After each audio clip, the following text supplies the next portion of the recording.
Meanwhile, in the pod cave.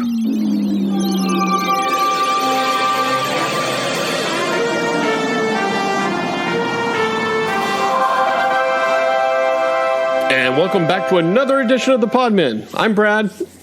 I'm Brian. I'm Podman Ron. And I'm Intern Jacob. All right. Keep that internship, Jacob. Glad to have you back with us. It's been a few episodes, which in our case, a few episodes means we haven't spoken to you in about 6 months. No, it's been a while, yeah. It has been a while. We're on our road to 200. I think this is maybe episode 189 or 190. And at the rate we're going, we may not make 200 before the end of the year, but we're going to try this time. It's a long and winding road. It's a long and winding road. We're not going to make 200 by the end of 2023. I don't think we will. Yeah, it's been a while, and there's been a shit ton of news out there. Nerd news is quite abundant recently, and it feels like we've had a few important celebrity deaths as well. And PMR, you were saying before you've watched a few things that you can talk to us about, maybe, right? I have. All right. I've got something that is hitting the interwebs that everybody's chatting about that I've been checking out. But and I'm sure, Jacob, you've been busy watching stuff? Yeah, very busy. All right. Well, hey. Stuff. So we got stuff to talk about is what we're saying. This is good. This is an episode worth the wait. A month in the making, almost. But before we get to all of that, let's hit the news desk.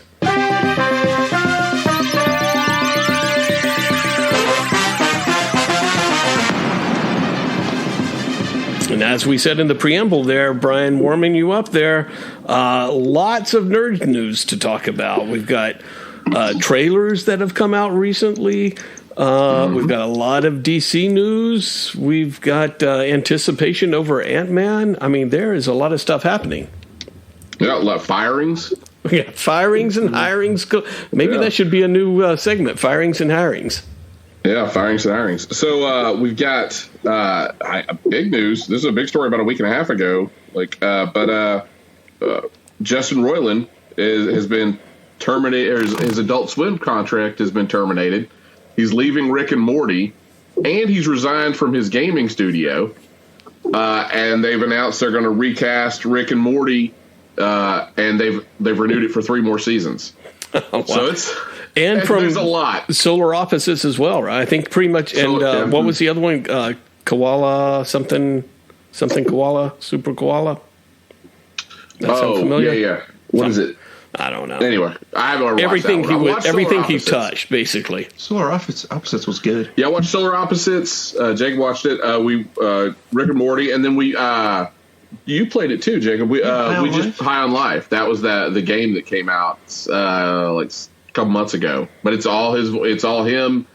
It's his gaming studio, and it was he was voice actor. Jamie Smooth was a voice actor in it. A couple other people, but.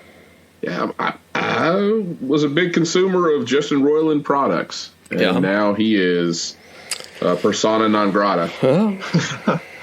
But you know what's weird about that? I mean, is the fact that he was charged with it, but it happened 3 years ago. So it's been out for 3 years, and he's charged. He's not been convicted yet. He's not been. The case hasn't gone to trial. He hasn't been found guilty, and they just shit canned him. So it's just kind of weird. I mean, so be careful out there, Jacob. That whatever you say and do on the internet stays with you forever. Not just on the internet, but pretty much everything you're recorded. Yeah, if you lock somebody in the basement, against their will, it's going to come back to bite you in the ass. Catch up with you. almost 100% of the time. Is that what he did? Well, it's allegedly. Yeah. It happened 3 years ago. So I know. Come on, people. But I don't know if you heard this. Too bad, since just now charging him for it. But whatever. Couldn't have hurt too bad. Considering, I mean, if it would have hurt a lot, you would have heard about it right then and there. Heard about it by now. Yeah, completely. Someone got to thinking, you know what? I should have him arrested. You know what? My left that. shoulder is hurting. It could have been for that time that crazy man tied me up and locked me up in the basement 3 years ago. I wonder if maybe that's it. And he kept making these funny voices outside the door. What's weird is if you've ever watched any of Dan Harmon's Twitter and Instagram content, he's the one that looks like he's got the crazy man. he looks like he's the one that got somebody in his basement. Yeah. He's got some crazy shit on his site or that he posts. But silver lining, and honestly, I would be okay with this. The knee jerk, the overcorrection is adding 3 seasons onto this, right? That it's going to be at least 10 seasons, which we'd only confirmed 7. But now they're saying, and now people are fan casting. Well, first off, PMR, who would you recast Rick and Morty as? Charlie Day and Daniel DeVito. There it is. Daniel DeVito. Danny DeVito and Charlie Day. That would be great stunt casting. That would be fantastic. So, I guess the other thing is they could have rolling voice actors since they're jumping between dimensions, so you could switch up the actors from time to time. That makes sense. But yeah, Charlie Day and Danny DeVito would be fantastic. I think that's what they should do, at least for a while, at least for a couple episodes. Yeah, that'd be pretty funny. So, what if you got Michael J. Fox and Christopher Lloyd for an episode? That would be awesome. Oh, that wouldn't be bad either, actually. Yeah. So, but they were. I don't know if it was you or Brian or someone else saying that they've got people all over the internet that sounds just like Rick and Morty. Yeah. So someone's gonna, get a nice job out of this. You've got in more Adult Swim news, we got the return of a classic Adult Swim television program. One of the before Rick and Morty, before really Venture Brothers. One of the big ones that hit was Aqua Teen Hunger Force is coming back for season 12. Has you heard that, Peter? I have not heard that. So Frylock, Meatwad, and what was the milkshake? Was it just Shake? Shake. Master Shake. Master Shake, that's right. Master Shake. Yeah. I can't tell you where I put my keys at, but I can tell you that the milkshake's name on Aqua Teen Hunger Force is Master Shake. So, we've got I'll save that for a minute. We got another return. Brad, have you seen? I posted this, or I sent this out. Have you tuned in yet? Growing up in Atlanta. Yeah. Right. My favorite radio station. Yeah. Was 99X, and it's returning. How about that?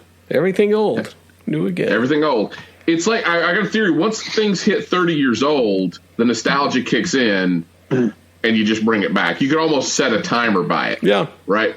What was popular 30 years ago today, it's fixing to take off. So let me ask you something. What is it going back to the same signal, 99.1? It's going to the 100.5 station. So it's taking the place of whatever's on that station now. But they're going back. But they're going to. It's pretty interesting what they're doing. So they're going to launch an app where you can stream it, over your phone. You can already stream it over the internet. There's mobile device. You can tell your speaker unit to play it, and it'll just start playing it. They're playing until they get a morning show back. They're playing the morning acts for 6 hours a morning, and they're playing it for 6 hours a morning. The clips or the clip show and putting kind of stapling together the morning show from all that old content, but they're playing it for 6 hours because there's so many people that are tuning in from across the country. So Brian, let me tell you this: you're practically a child of the 90s. You're practically a man child. Practically. You've reached old age when they dedicate a station to your decade. So when they dedicated an 80s station back in the day, I was like, oh, fuck. Now they're officially dedicating a 90s station. And There you have it, buddy. Yeah, and not only so it's not like it's this niche. It's going to be on the web, that sort of thing. They're rebranding the terrestrial radio station, and they're launching the app and all this other stuff. It's your Fox 97. It's your Skip and Randy. That's true. That's true because like in the 80s. It was Fox 97, right? In the 80s and 90s, it was Fox 97. It was playing all the 60s and 70s music. Well, the 50s, 60s, and 70s. Well, 50s, 60s, and 70s. Then it flipped to where it's all 80s music. Now we flip to 90s. Yep, that's what I'm saying. So welcome to old age. Wow, that is very depressing. It is. So, but yeah, if you're in Atlanta, well, anywhere in the world, you can check out 99X now, but especially if you live in Atlanta. So I remember back in the days where when we had the store early in the 90s, and I was still into the 80s phase, and you guys would play that, and I felt like such an old man then. I was like, what the fuck is this music?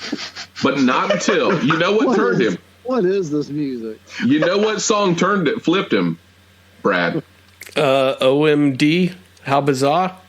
No, I thought no. Well, Chumbawamba. Chumbawamba. Yeah, okay. Well, I get knocked down, but I get up again.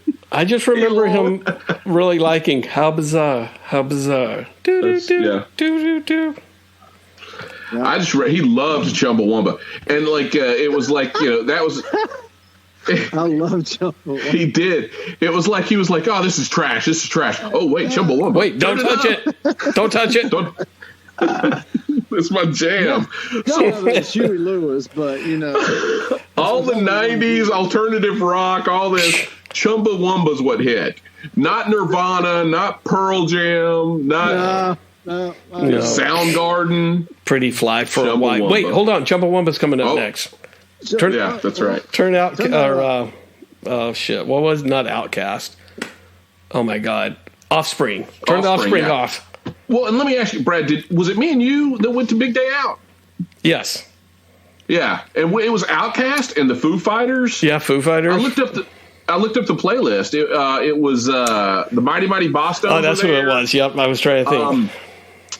Somebody else though too, with a few hits. I remember Mighty Mighty Bosstones and Foo Fighters, of course, but yeah, Foo Fighters was fantastic. So, 99X is returning, so definitely check it out.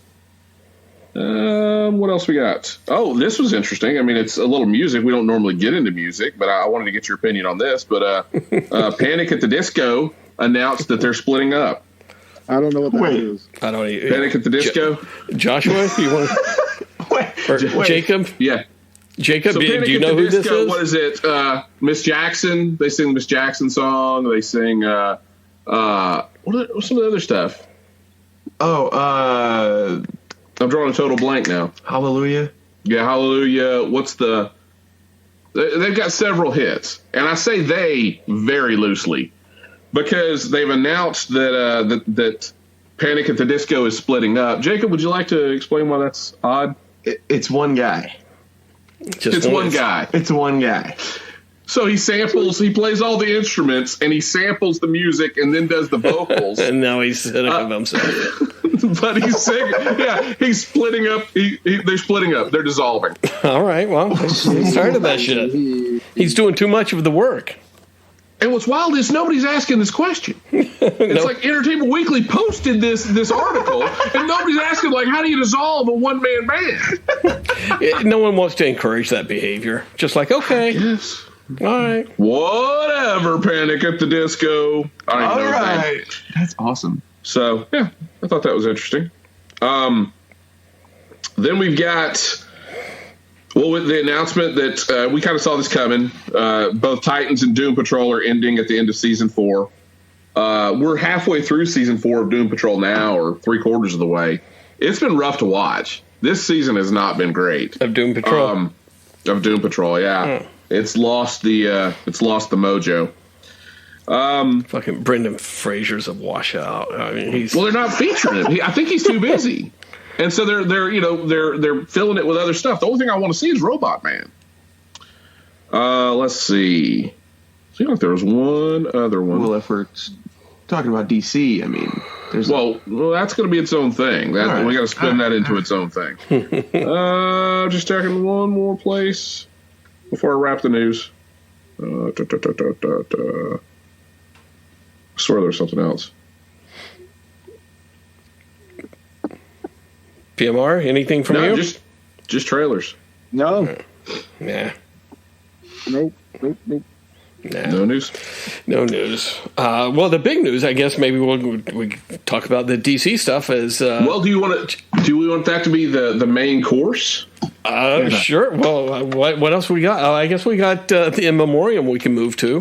In Memoriam, we got a few trailers. I've got kind of it's a what you're looking at, but I think it's open for some discussion. I'm interested to get PMR's take on this. So, but yeah, let's do it. Let's do the In Memoriam. In Memoriam.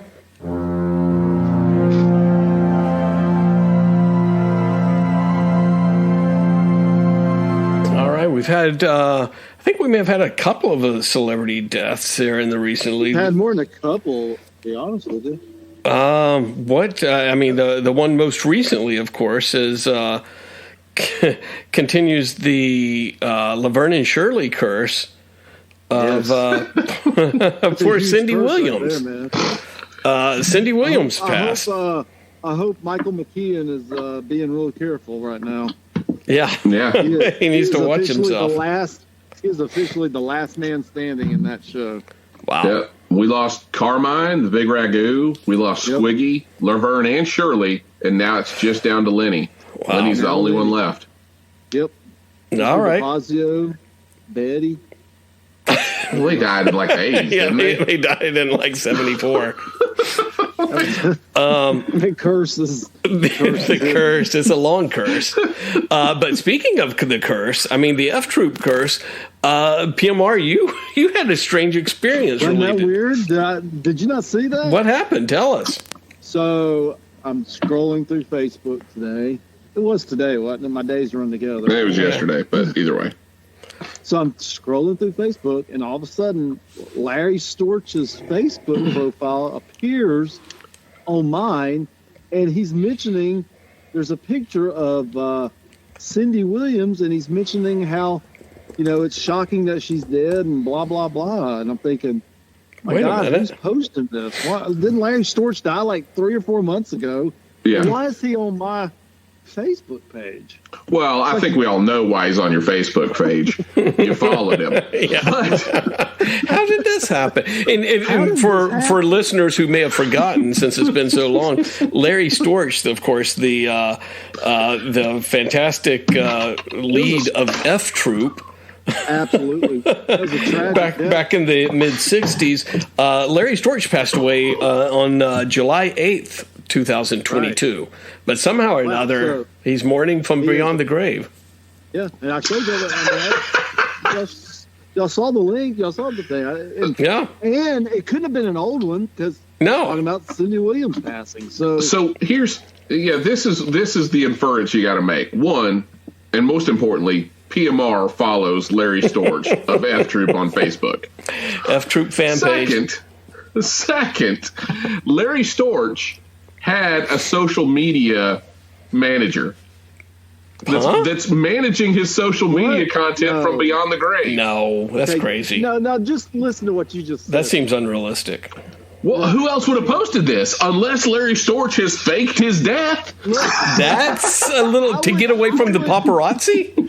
I would believe that Larry Storch faked his death, or Larry Storch is a ghost from beyond, more so than I would believe he had enough money to have a manager do this. He also put it at 100.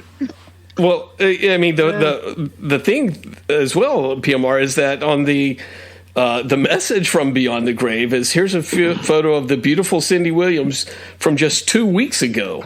So Larry Storch was, monitoring things just a few weeks ago. Yeah, he's posting photos with her. I'm assuming that's his arm around her. So,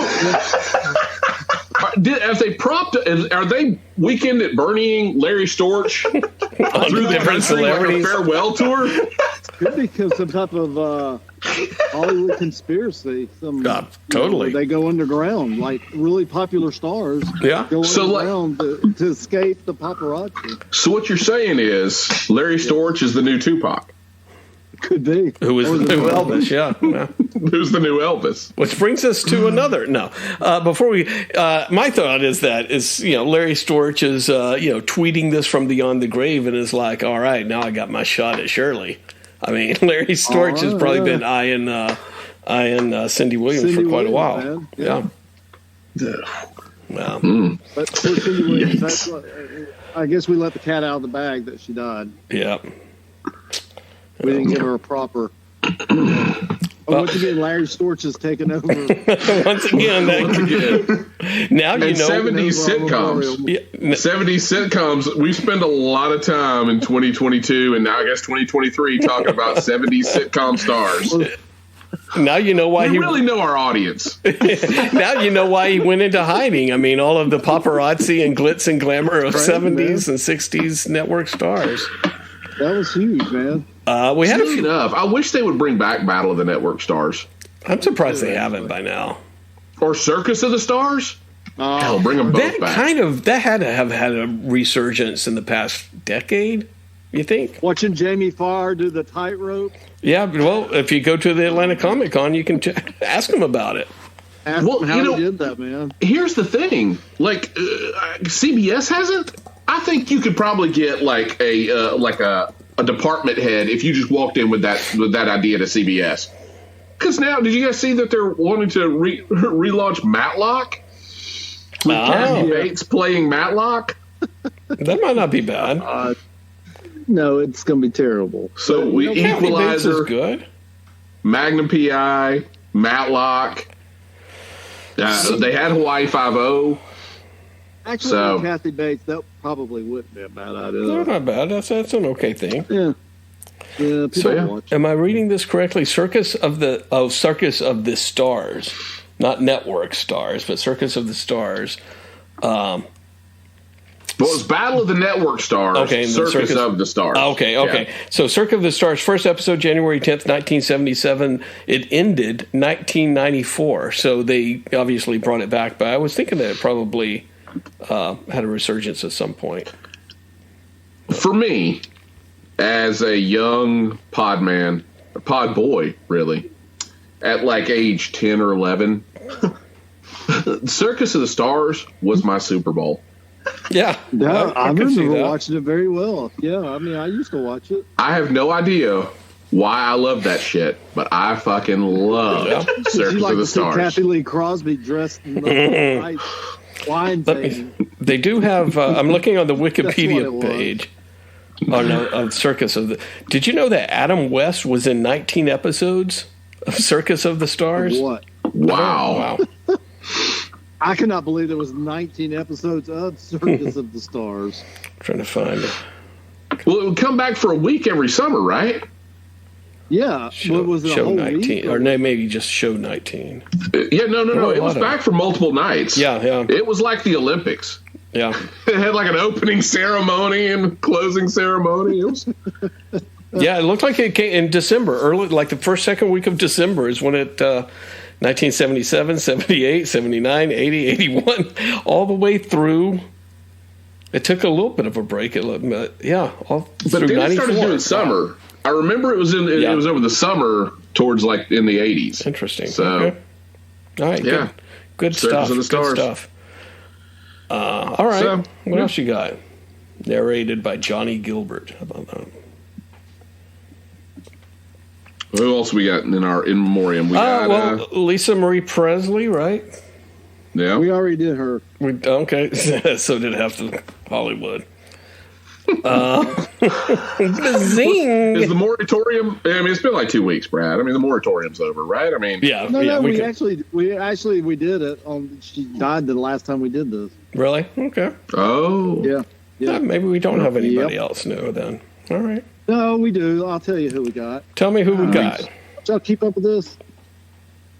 We have Annie Wersching, who played the Board Queen in the last that's right. Picard season, and she Cool. also played in Bosch. She was the young rookie cop in Bosch that Bosch was banging in the first season. Who was awful. God, she was awful. Like, to the point they wrote her out in season 2. And I don't know if you guys heard this, but Lisa Loring died, who was the first Wednesday. Oh, yeah, on that's the right. Yeah. Addams Family in the 60s. I guess Going back to our roots. I guess she died at the wrong time because this new Wednesday show has really gotten taken off and has all the little girls dancing to that stupid little routine that she does. Well, I mean, the latest is Pugsley's a person of interest. Pugs. Wow.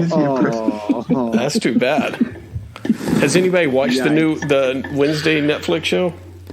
I have not. No, I have a penis. Again, I would check it out. This is Tim Burton. I would check it out, although I haven't watched any of his Disney type movies recently. So, Yeah, I got you. Zing.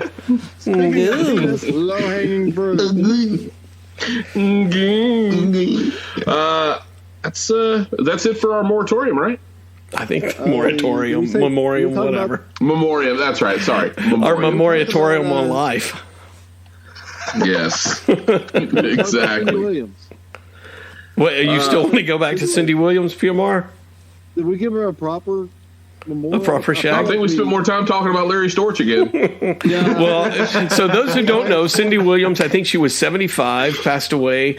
Star of Laverne and Shirley. Which one was she, Laverne or Shirley? I forgot. She was Shirley. She was Shirley. Okay, Jesus okay. In American Pie. That piece of Penny Marshall was Laverne. What? She was in George Lucas's American Pie. Graffiti. Graffiti. American Graffiti. Yeah, thank you. And that was pretty much it, I guess, though, right? Yeah. Yeah. All right. Yeah. What else you want to say about her there, PMR? That's about it. I think you about covered it. All right. And, That's a proper she knew goodbye. Larry Storch. Yeah. She knew Larry Storch. Well, bye. Evidently. He reached out from beyond the grave to post it on Facebook. All right. And I do not follow Larry Storch on Facebook. I still don't know how that got on my phone. How's that happen? Okay. I don't know. I don't know how that happened. We've got several trailers. Yeah, what trailers do we got? Scream 6. Did you guys check out the Scream 6 trailer? I have not. I think I did. Yeah, so it's gonna. We knew this. It was gonna be set in New York, right? And like the primary scene is them. Well, there's two things in the trailer, but it's them on a subway train, and several people have the Ghostface mask. But the most intriguing piece is apparently he chases them into a convenience store, and the guy working the register pulls out a shotgun. He kills the guy, takes the shotgun. So now the Ghostface will carry a shotgun in addition to his knife. Okay, well there you go. That's progression right there. They said that it's going to be a much more intense, much more brutal Ghostface. So yeah. It looked pretty good. I mean, when he took the gun, it was like, oh shit! Like, now what do you do? So, but yeah. Did you watch the trailer? I did. It was good. I thought it was really good, actually. I hope it doesn't disappoint like the last Halloween movie, but that movie. Yeah. It was rough. I've not seen the whatever the new Screams are. Has there been one or two of them? There's been one. One, okay. I have not. Well, seen but they're bringing in. There's one like 10 years ago, and then there's one like 2 years ago. Yeah. The one 10 years ago, they're bringing back some of those characters. So it was really kind of standalone-ish. No, Sydney was in it. Yeah, Sydney was in it. Yeah, because that was the whole thing where it was Sydney's cousin was the killer. Right. But like nobody wants to talk about that one. I don't know if they'll address it because they're bringing back Kirby, which is the girl from Heroes. What's her name? Hayden Panettiere. So she's coming back in this. So I guess but they did not mention in the last Scream at all that Sidney's cousin was the last killer. Well, that movie wasn't that bad. Like, it wasn't. The killer was. I mean, it was kind of stupid, but it wasn't a bad movie. It wasn't great. Well, yeah. It just kind of landed. Actually, they're all the same. If you really, they all kind of. It's all the same. They're all kind of the same. That's true. So, we got a trailer and announcement that can't be sitting well with PMR. What's this? Oh, what? Cobra Kai. Oh, we didn't get a trailer for that. We got a teaser. We got a teaser announcement for the new season of Cobra Kai. The new and final season. Every story has to end on PMR. Does it really? It does. No, it does not. You don't want it to go on like Star Wars or something, do you? We can have 18 years of Grey's Anatomy, but only get 6 years of Cobra Kai. Fair enough. Come on. And only 3 years of F Troop? Come on, people, come on. Come on, man. The spirit of Larry Storch has possessed PMR. I finally have my platform. So yeah, the thing here's the silver lining, PMR. Now you got a finite. Yes, it's a finite number of seasons, but how many times have you watched this thing through now? So oh man, I've lost count. It's infinite. It is. I mean, especially, and think about it. The older you get, the worse your memory gets. Dementia sets in. As far as you know, in a couple of years, it could be a brand new season 1. Yeah. By the time, all intents and purposes, you're right. By the time we get to episode number 200, PMR would be like, "Can we talk about Cobra Kai? I just watched it," and we'll be like, "Okay, I'll stop the recording and just let them ramble for 30 minutes. They haven't announced when the season 6 starts, have they? Or did I miss that? It's 2023. I think it said fall 2023 or something like that. So we got a while to wait. No, I'm sorry. I'm thinking about Invincible. Invincible said fall 2023. So we got a teaser. It's new material. It's Alan the Alien and I thought we were still talking about Cobra Kai. Okay, we can go back. But yeah, I mistook. Invincible season 2 is late 2023. I don't know that we know when Cobra Kai is. So all right. Yeah, I was very upset about that, but I mean, all good things, It's been a rough 6 months, PMR. So George Perez, Larry Storch, right? Damn, Cobra Kai. It's been a rough year, man. Fucking terrible year. Now I have no joy left in my life, so they just not keep family taking everything. They just keep taking everything. They take everything I care about. Everything I care about, they take. Why couldn't it be? Oh, God damn it! Mark the time code. You just. Sorry. You just gave me 15 minutes of work there, Brian. Let it go, Brian. 33.30.00. All right. Staying up late night on this one. Burning the midnight oil. Just because Brian could get a yuck in. I had to go for the joke. You had to go for the jokes there. Funny, man. I mean, I don't know. Picard's ending the whole next the next generation phase of Star Trek. I mean, God damn, what is wrong with this? You there? Yeah. PMR is having some phone trouble there as always Jacob tries to open up a bag of chips. Sorry. No, but did y'all see the last trailer of Picard? That looked really, really good. I mean, I hope they don't screw it up like they did the last 2 seasons of Picard.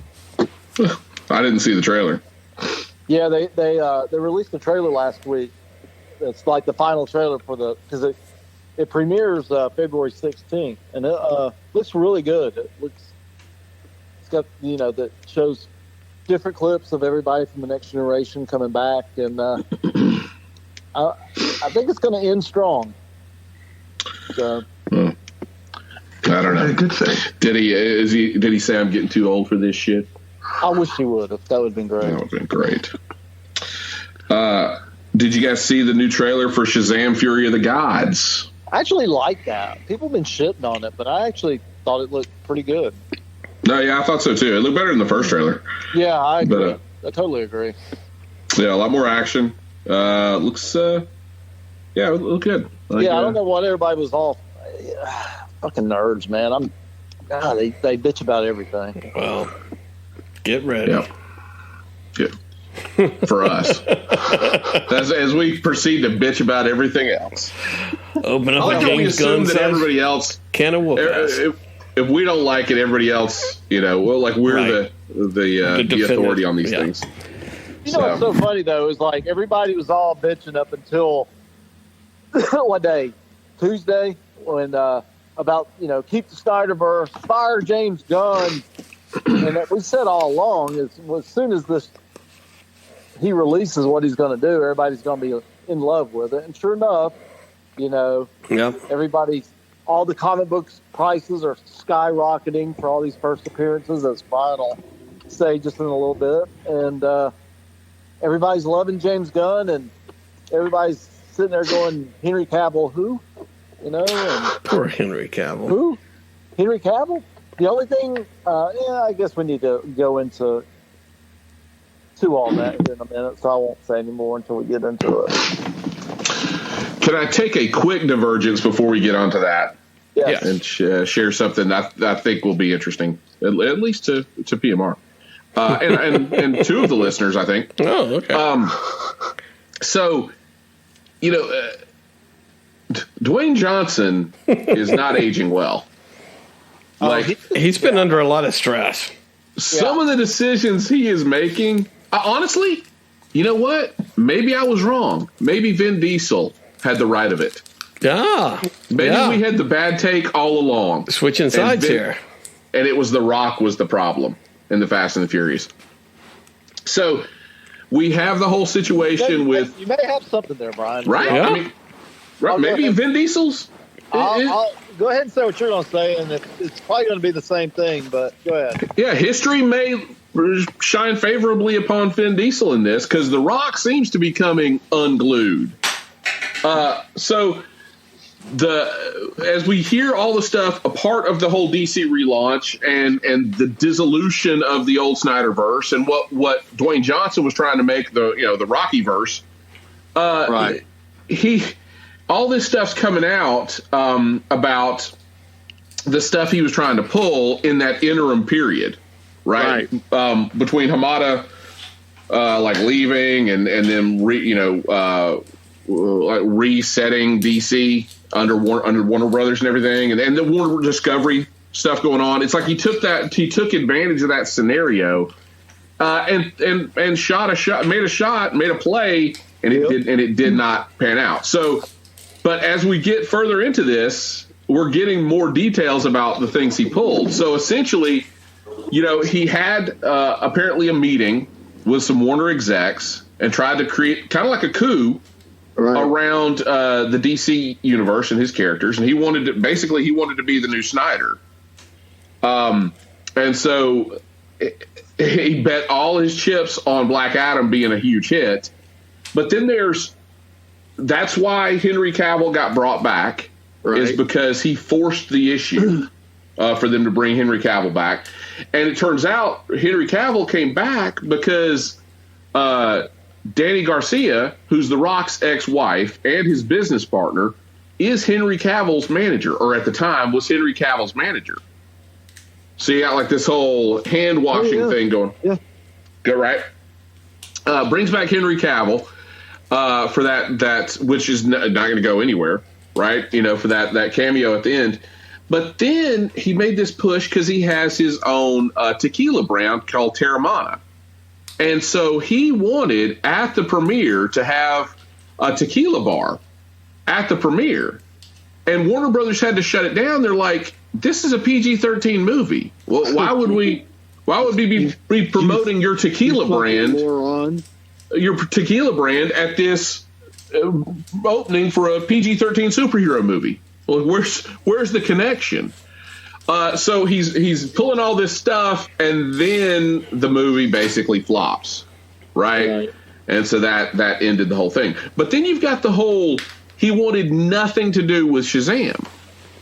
Like, it's Black Adam and Shazam. That's they're diametrically opposed. That's Shazam's big bad guy. But you know why? He didn't want to lose. Right. He didn't want right. And Shazam is always the good guy, and Black Adam's the bad guy. Right. So there was all that kind of bubbling as well, which some of that sounds a lot like the shit that was going on with Fast and the Furious. Yeah. I mean, yeah, that's a good point. I mean, right. I think Vin Diesel was not having any of it. He was maybe Rock was trying to do a coup there too. You know, trying to take over that franchise. And Vin Diesel shut it down before he could get a footholding into it. Oh, and now they've said that there's no plans to do another Hobbs and Shaw. So it sounds like he may have outplayed his hand again, right? But this, on the other end, is just fascinating to me. So I've been watching Young Rock, right? I'm sorry. And we're in season 3. And season 3, season 3, now we're in his early days in the WWF, right? And when he debuted and Die Rocky Die, all that stuff that happened. Well, earlier this season, they introduced and they're like, well, this is Stone Cold Steve Austin, and this is The Undertaker, and this is Mankind Mick Foley, and this is Bret Hart. So you're seeing, and in the previous seasons, you've seen like Jake the Snake Roberts and Andre the Giant and Macho Man, right? So now we're getting into the locker room from the 90s when he was wrestling for the WWF, now WWE. And they introduced this guy named Chad Frost. And now everybody else they've introduced was a real life person. But this Chad Frost person they keep bringing up, you're like, well, who the hell is this guy? Like, what? And so all season it's been kind of peppered in there. Well, we got to this last week's episode, or 2 weeks ago episode. I think it's on hiatus. And it gets into really the story of Chad Frost, who is Shawn Michaels, the Heartbreak Kid, right? And so, but the problem is The Rock and Shawn Michaels, like, hate each other. And it's because The Rock is blaming Shawn Michaels for like big timing him and trying to bury him and stuff when he first was getting popular in the WWE. And Shawn Michaels was, it was him and Stone Cold were the two big names. But now this all happened in 1997. He's held this grudge for 25 years and is now airing his grievances with Shawn Michaels in his on national NBC TV, television program, on national television. What better way to do it? He won't call him by his real name, so he's made up this fake name, but everybody knows it's Shawn Michaels. Right. And he's just like acting like the guy's the biggest piece of shit that ever lived. Right? But WWE has a developmental territory. It's called NXT. It's down here in Orlando. Well, guess who is a training at NXT right now? Shawn Michaels. No. The Rock's daughter. So she's training to be a wrestler, and she's performing at NXT, and that's where she's doing her training and everything. She's on TV now at this point. Good for her. But she's still in training. Guess who runs NXT in Orlando? Shawn Michaels. So follow this. You still with me, PMR? I am. Rock gets pissed at Shawn Michaels. Right. Slow burn. cold revenge. Waits 25 years, gets this television show, waits till the third season of it to start just talking shit about Shawn Michaels. Meanwhile, Shawn Michaels is the one who's helping to train his daughter become a wrestler. Huh. And it's airing live on TV every week. Or it's airing on TV NXT's live every week on TV. It should be interesting to see if there's any blowback from him to against Rock's daughter. Yeah. That should be interesting to see how that plays out. These are not the actions of a grounded human being. Wow. I would like to go on the record. I've always hated The Rock. No, don't you? I was the first one that said The Rock's getting on my nerves. Yeah, you're right. Posting on Instagram all the time. And I was like, you know what? It's kind of getting on my nerves now, and it's taken this long for everybody else to see that The Rock. The Rock is nuts. Yeah, something ain't right. Something is not right. But yeah, imagine that. Like, somebody offended you in 1997. You waited until 2023 to exact that revenge at the expense of your daughter, who is beholden to this person that you're acting your revenge upon for her career. That's I think The Rock is probably worth like 50 times more than that other guy. Oh yeah, I'm sure. But at the same time, it's like this guy is a part of is leading the developmental system. Like, this person is trying to get your daughter to a point where she can be successful, and you're just bashing him on network television weekly. Rock holds a grudge. It's crazy, man. It's almost like Shawn Michaels stole his Bananarama cassette or something like that from the 1980s, and he's held a grudge for quite a long. Huh? Brad, you'd be proud of me. I went to a used bookstore about 2 weeks ago. Yeah. I was looking through. I was trying to find you a Bananarama tape. Well, I could still give you yours back. I still got it. Boy. All right. We need to get into the meat of what's going on in the James Gunn's world, talking about the DC stuff, right? So a lot of anticipation for what James Gunn and Pete Safran are going to be doing as the new DC Studios pops up. And it appears that PMR, like you said, the fanboys were all waiting for it, and then it comes and they love it.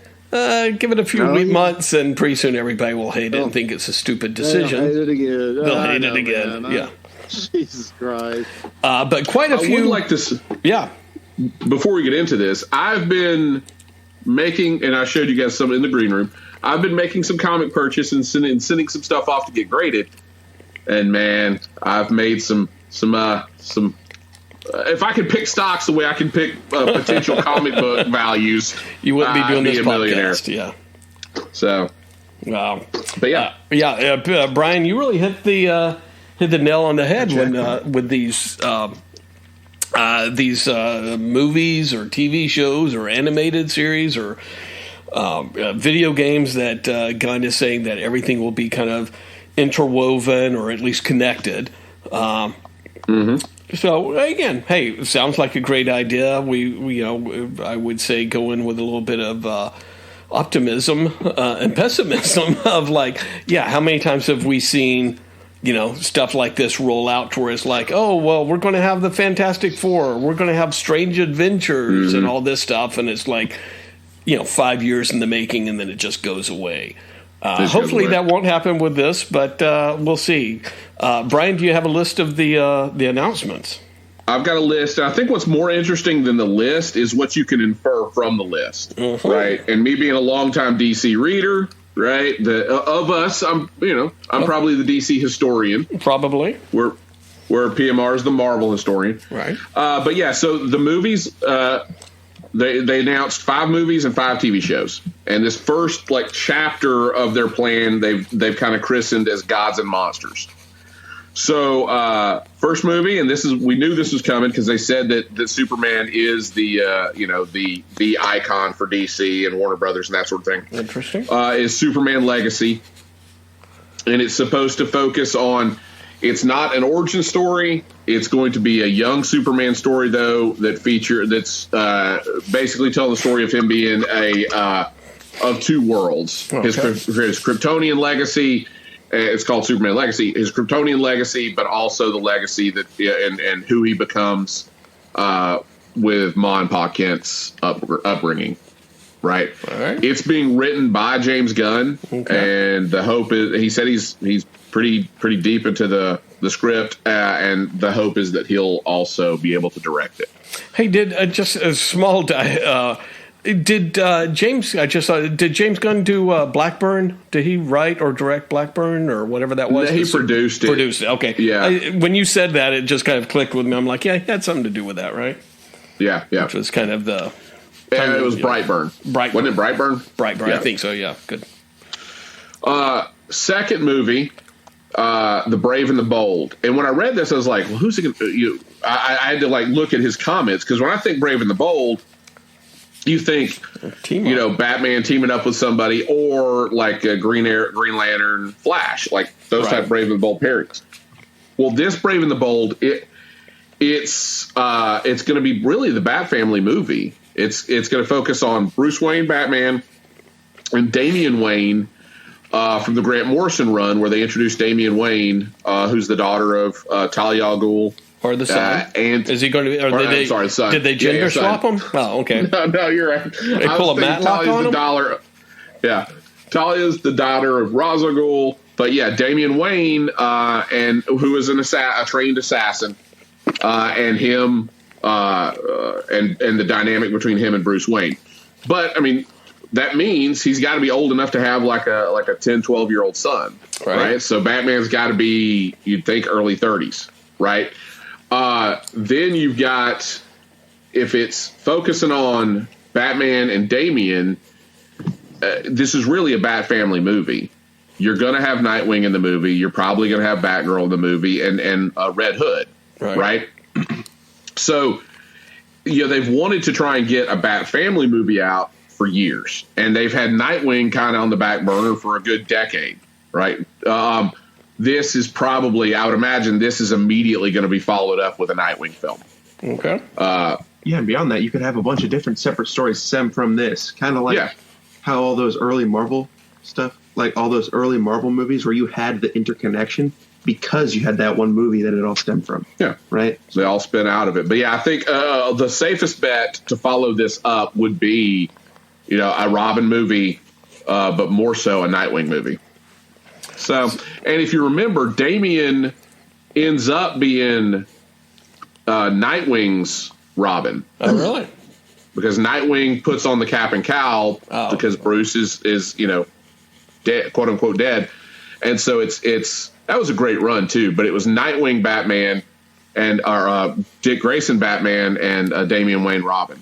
Right. It was a nice juxtaposition, because Damian's like always is dark and brooding, and Dick isn't, So you kind of flip the dynamic. No twist. So, PMR, thoughts on Brave and the Bold? No, I like that. I like, me, I like an older Batman that's experienced, and we don't have to see him go through his baptism of fire for the 20th time. It would have been kind of cool. I like the Ben Affleck Batman. I would have been okay with them, but I like that. I like Damian. He's probably, of all the Robins, he's probably the one that would be the most interesting on screen for something like this. And then you could have the other Robins be out there for the Bat Family movie. So yeah, I think this is the best so way to far go. So good. And what's interesting? People hate that's different than what you had before. Yeah, this is the way. But people hated Damian in the beginning, and Damian was created to be killed. Grant Morrison has said his plan was to kill Damian, and did kill Damian, right? Yeah. But by that point, it was 3-4 years into, he kept delaying killing him and delaying killing him and delaying killing him. And then when Grant Morrison left the book, he did kill Damian, and they brought him back in 2 months. Like they immediately brought him back. That was their first order of business was bring Damian back because he had gotten so popular at that point. But yeah. Next up, we've got Swamp Thing. Oh. And James Mangold has already kind of thrown his name in the hat, saying that he wants to direct it. Okay. But it's supposed to be dark. I would imagine this is probably going to be an R-rated film. James Gunn has said they will be doing R-rated DC movies. But it's supposed to be Swamp Thing, focusing on the origin of Swamp Thing. So you'll get the green. You might get the red. You might get an introduction of the red, right? Which the green is kind of like, the plant energy realm, whatever. Kind of like the Speed Force to Flash, maybe. Yeah, kind of like Speed Force. The green is what Swamp Thing is, the protector of the green. Okay. Right? And so, but if it's going to be dark and it's going to be Swamp Thing, what they're saying without saying it is it's going to be the Alan Moore, Bernie Wrightson stuff. Gotcha. Right? The dark sort of, but that's another good reason why I got that first Alan Moore Swamp Thing that I picked up. So yeah, Swamp Thing, which I picked up weeks ago. So Swamp Thing, new film. I don't think Swamp Thing's.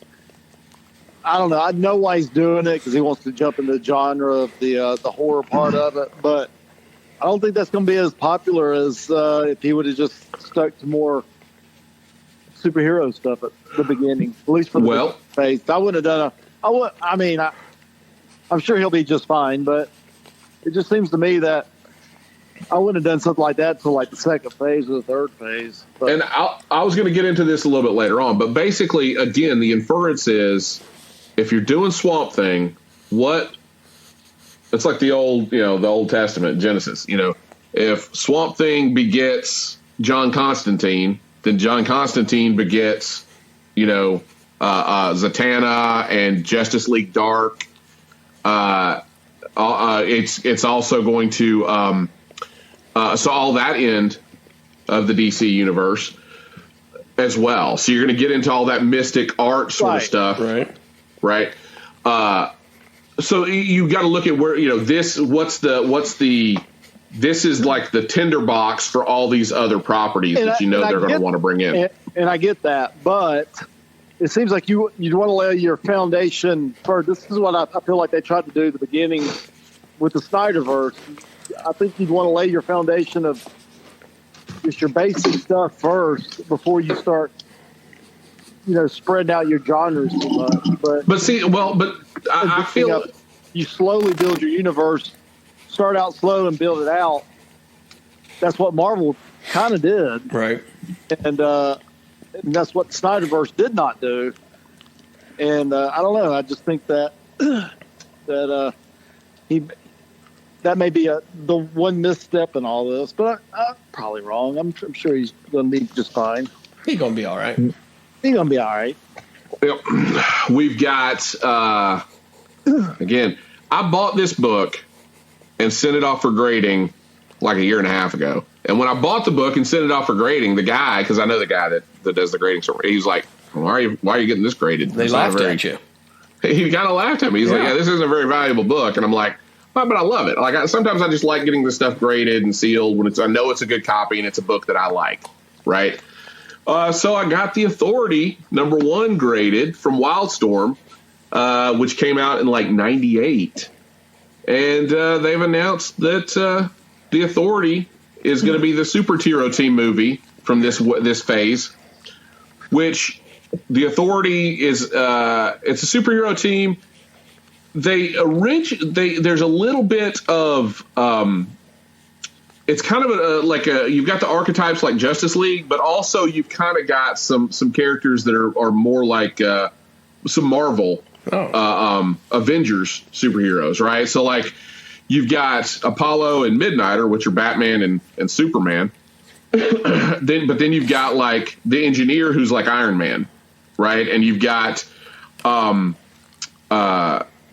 Jack Hawksmoor, which That's not a good example. Jock Hawksmoor is just that Warren Ellis character that's in every book Warren Ellis writes. But then you've also got like the Doctor, who's kind of like Doctor Strange, right? So you've got Swift, who's kind of like Hawkwoman. So you've got all of these characters that are this archetypal superhero team. But the thing is, this is DC's version of The Boys. It's DC's version of Invincible. This again should be an R-rated movie. But the Authority, I think it's their tagline is, oh man, I just had it. But it's like basically world peace at all cost. Well, right? No, it was a better world. I'll look it up in a minute. But go ahead, Humor. The thing with the Authority, of course, it didn't start out as a DC book. It was bought with the Wildstorm purchase. Jim Lee's Wildstorms, that's when it came into the DC universe. And it came in, and the Authority was created like right after 9/11, or around that time, where... Before. Was it before? Yeah. But it was a very, I don't want to say it was patriotic, but like they were very right wing. Like, they would just mow you down. If you're a bad guy, they're going to kill you. They're not going to put you in jail and stuff. I mean, they are that type of super group. So you kind of think, why did he choose this group as in this universe right now instead of like the Justice Society?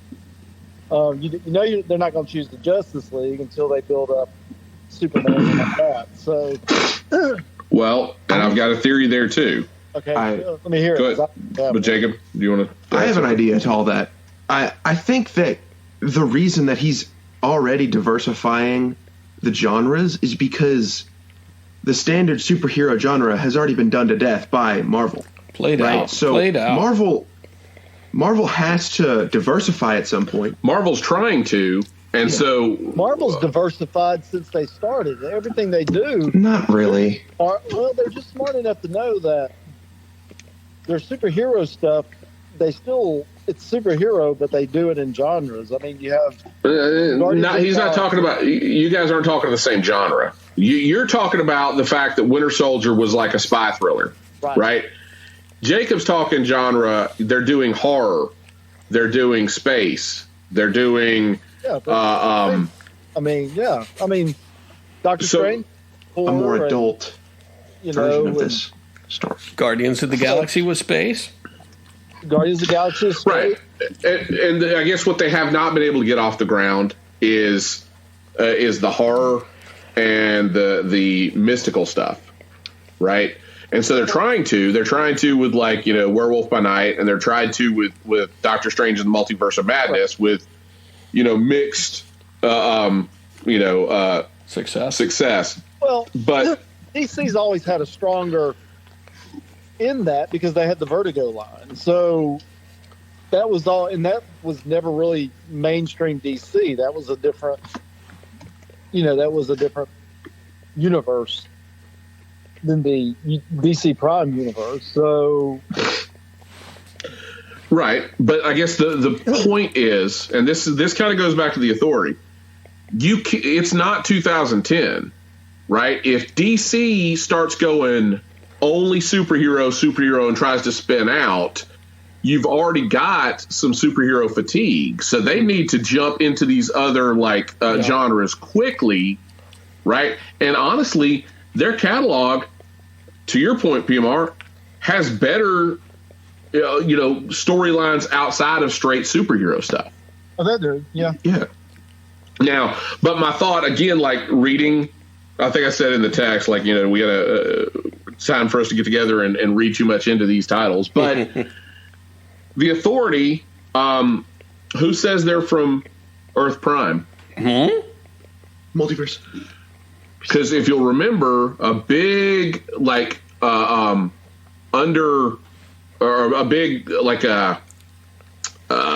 device in the Authority books is the bleed, right? Which the bleed is the area between the multiverses.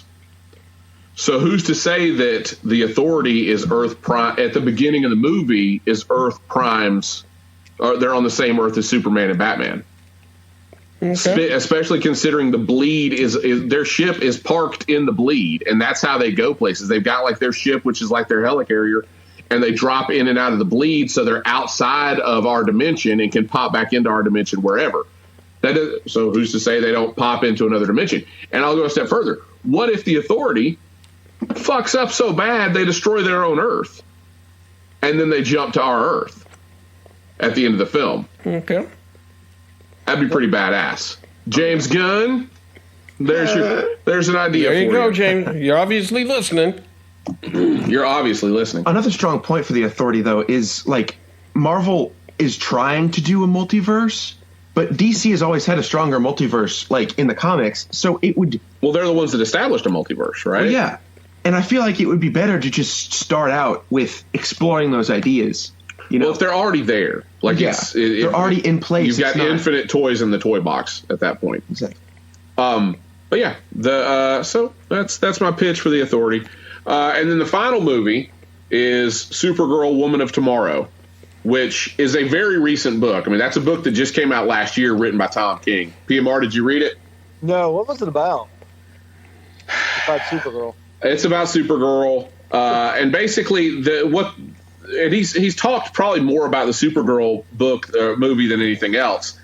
He's basically like Supergirl, while she's Superman's cousin, she's and wears the symbol. She's had a completely different upbringing. You know, she was in Argo City. She watched Krypton be destroyed. She didn't come to Earth until she was already a teenager. There's lots of baggage. Argo City was destroyed, so she got to watch her planet die and then limp along, or then her city limp along for a decade, and then finally it dies too, along with her parents, and then she comes to Earth. So, but this movie is going to be your space movie, right? I mean, she's on another planet. She's probably not. And in this story, she's not on Earth, so she's on another planet for like the majority, if not all, of this story. I haven't read it all yet. I kind of like it was when you get into Tom King stuff, it gets really dense, really quick, and Supergirl's not my favorite character to begin with, so I kind of backburnered it. I haven't read through the whole thing. I got it, but I haven't read it all. So I'll make sure and check that out, maybe for the next podcast. But essentially, she's on another planet in this storyline. The thought process is, if she's in space, she's not terrestrial, she's not on Earth, what does that open up? And my immediate gut reaction is Lobo. Like, I would be stunned if Lobo doesn't show up somewhere in this movie. Interesting. Right? If nothing else, it could be Lobo and a tease of New Gods. New Gods. Oh, yeah. Right? So, PMR, thoughts? Brad, thoughts? Well, let me ask you this. Do you think they'll use any of the Supergirl that they had planned to use before? No, I don't think so. The short, dark-haired Supergirl? I mean, they haven't said, but I doubt it. Yeah. I guess anything's possible, but I think that's done. Let's see. And so that's the movies. Any other thoughts on the movies before I move on to the TV stuff? Okay, go ahead to the TV stuff. Then we'll talk about the other stuff. Yeah. But basically, so you've got horror, right? You've got Superman, which they need to get back in play. You've got Bat Family, which is probably the best well-known characters, and you got your launching pad to spin out all of those characters into their own films. You got the Authority, which they get to play in that The Boys type sandbox, and you got Supergirl, which is going to be like the introduction to space. So for TV shows, it closed on me.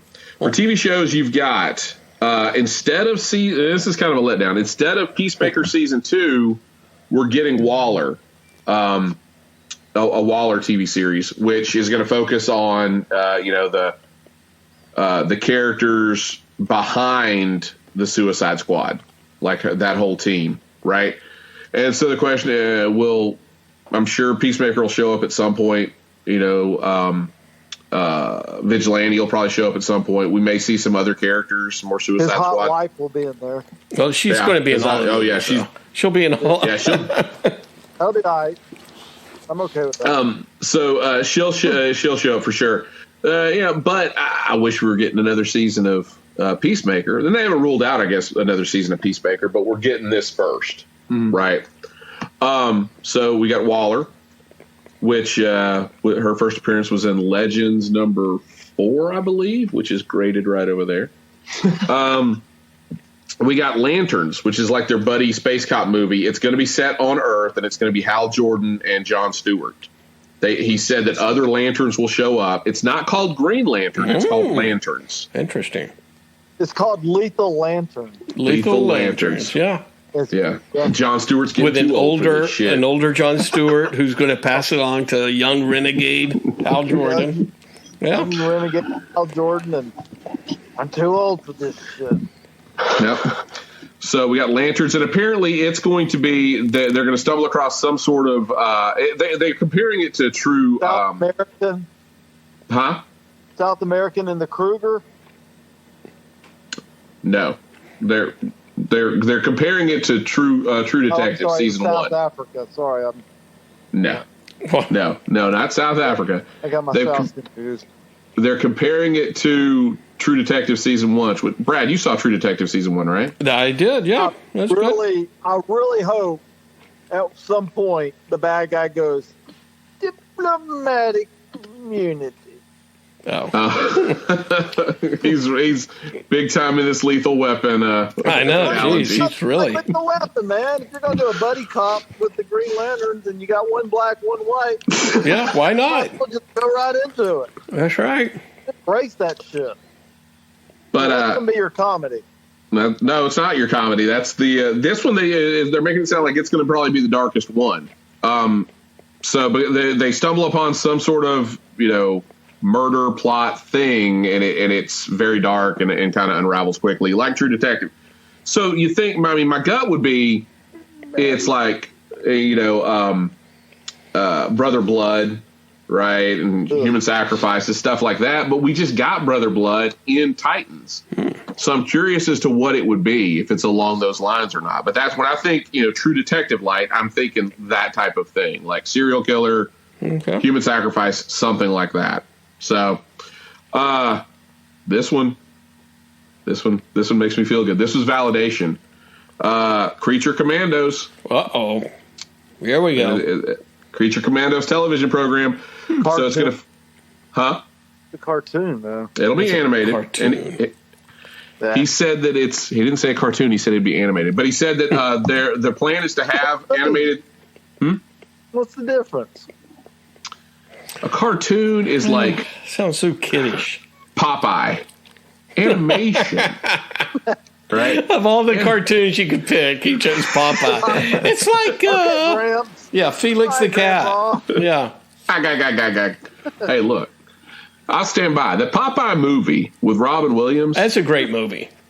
Chef kiss. Yeah, that's a great film. Robert Altman's best movie ever. Best movie, Popeye the movie. But yeah, so Creature Commandos, which it's got Frankenstein, GI, isn't it GI Werewolf? I don't know, something like that. Yeah. There's some deep cut characters, but basically they were originally set in like World War II, and they were all kind of like Universal monster characters, but they were a military unit, right? But if you'll go back, it was probably like episode 65, Brad. That's a while back, where we did our pitch fest, right? Yep. And I pitched Sergeant Rock, and I got laughed out of the fucking room. Like you asked for a comic book to be graded, a Sergeant Rock comic to be graded. I got heckled and laughed out of the room because I pitched Sergeant Rock. Mm-hmm. Well, I mean, come on. And nobody wants to see a TV show set in World War II, right? No, I don't think anybody said that. Yeah, I think those were exact words. I think those were exact words. And my argument was Captain America, and you're like, well, they already done it. And then they proceeded to do Wonder Woman. So that was World War One, Brian. Oh, my apologies. I just wanted to know that I pitched both a She-Hulk and a Lobo movie. So there you go. That's true. So, but what are the odds, do you guys think, that Creature Commandos does not bring in the Haunted Tank? Gotta have it. Sergeant Rock, right? Yep. Into this TV show. Gotta have it. Haunted Tank. Gotta have it. So you're getting the Sergeant Rock. Yeah. I look at this as validation. James Gunn gets what I'm putting out there. Yeah, completely. I didn't say Creature Commandos. You're close. But it's kissing cousins. So the other one, and I believe I pitched this not that long ago. Booster Gold television show. Oh yeah, that's right. I forgot about that one.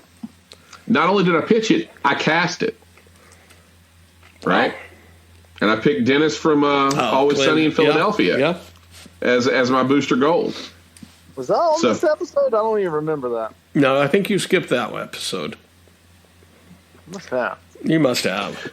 But yeah, Booster Gold. Now, what's cool about Booster Gold is now you can jump around the whole DC proper, right? Ooh. You can do a soft introduction of the Legion of Superheroes, right? Because essentially he was a janitor at the Legion of Superheroes, headquarters, and he stole a flight ring, right? And he stole Skeets and traveled back to our time to be a superhero, right? Yeah. So, but you can do a soft or, introduction of the Legion of Superheroes. But now when he's back in our time, he's going to jump around in time. That's his whole thing, right? Is Booster Gold. He's Rip Hunter's son, and so Rip Hunter's the Time Master.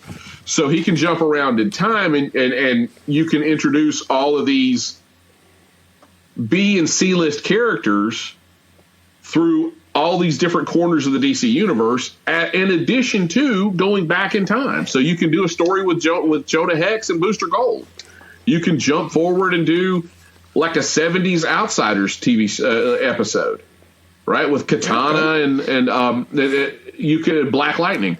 You could jump all around the DC universe with Booster Gold and do that introduction to all these different corners. Just like Legends of Tomorrow. Yeah, if something sticks, if you like some of the characters, hey, they may show up later on. Genius. All right. Genius, James Gunn. Pretty good, man. All right. Honestly, it's really smart. Like the picks that he's picking. He's cherry picked them, but they're solid cherry picks so far. All of them have legs. I mean, that's the whole point. Is you can tell like all of these were thought out, and all of these are designed to like expand.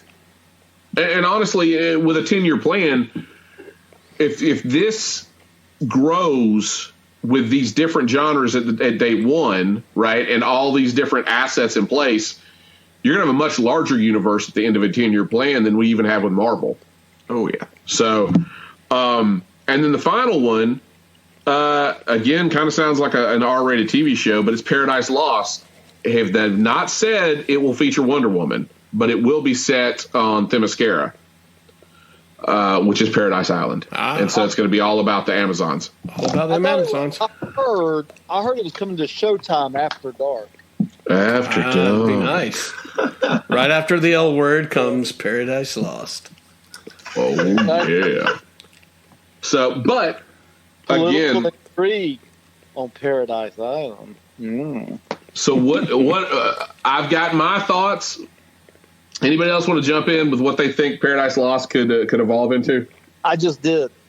Oh, yeah, after dark. Girl on girl action. Oh yeah, that's their genre. Oh yeah, Soft porn. It hasn't been done yet by Marvel, that's so why genre. not? I'm okay with that. Yeah, I'm all right with it. So my thought is, you've got one. You're introducing the new guy, or not new guys. You're introducing Zeus and the old guys, but you're also introducing like Jason and the Argonauts, right? You're introducing, foreseeably, who's gonna Paradise Island. It's a paradise. Everybody gets along. So where's the drama there, right? Unless they all get off cycle, right? Mm-hmm. or if they get all on the same cycle. But so you've got. I was going to say, How can you have an island full of women and they not be bitchy at each other? Women cannot even work together without arguing. So Jacob got that one a few seconds delay there. I like that. This is their Real Housewives of Themyscira? Right. Yeah, I think that's how it's more going to be. I mean, that's a good pitch. You put three in a room and they're going to be fighting in 30 minutes. Mm-hmm. What if it's all peaceful and everything, and then Steve Trevor washes ashore? Yeah, and that's that's what starts. Yeah. Starts the war there. I can't believe that she showed up and she had the same white toga that I had. I mean, she's a bitch. I can't believe she showed up in a white toga. Yeah, she should not be wearing white. But no, well, and so you've got the Zeus and Olympus and all that stuff. You've also got, so that's your way of introducing those. You've got the others like Jason and the Argonauts, those type characters. But ideally, I mean, if you're wanting and they've even kind of referenced Game of Thrones for this series, you got to have some big bad. I would assume it's probably Atlantis, right? And so you're getting, that'd be cool. Atlantis versus Themyscira. Yeah, like the Amazon's attack, a story arc from 6-8 years ago. So when they go to war, so that's a lot of stuff. Reading too much into these titles. That is one nerd's opinion right there, my friend. Just one nerd's opinion. But here's the thing. I got a feeling, much like my CGC picks right over the last 2-3 years, I got a feeling I'm right more than I'm wrong with these. I'm sure you are. Listeners know not to doubt you by now. Not when it comes to DC. No. James Gunn knows how to make a superhero movie too. Now, what? Here's the one thing that's kind of confusing about it. Not said that though. Yeah, but James Gunn has gone on record that says that the Flash movie is probably the best superhero movie ever made. And I don't think James Gunn is going to be saying that. I mean, he's canceled. He's helped cancel some movies. The Batgirl movie didn't come out, so it's not. He's trying to. And he's keeping it in resetting this universe. So I think this movie is going to be really good. And I think this Flash may be, unless they change his appearance. I mean, I guess they could change his appearance. But well, yeah. All you got to do is at the end of the movie, or you could say this is they're introducing the different multiverses, right? That we know they're doing that in this movie. And then it's like, okay, well, don't worry. The Snyderverse exists over there. We're never going to touch it again. Right. But it's there. And so we don't confuse anybody.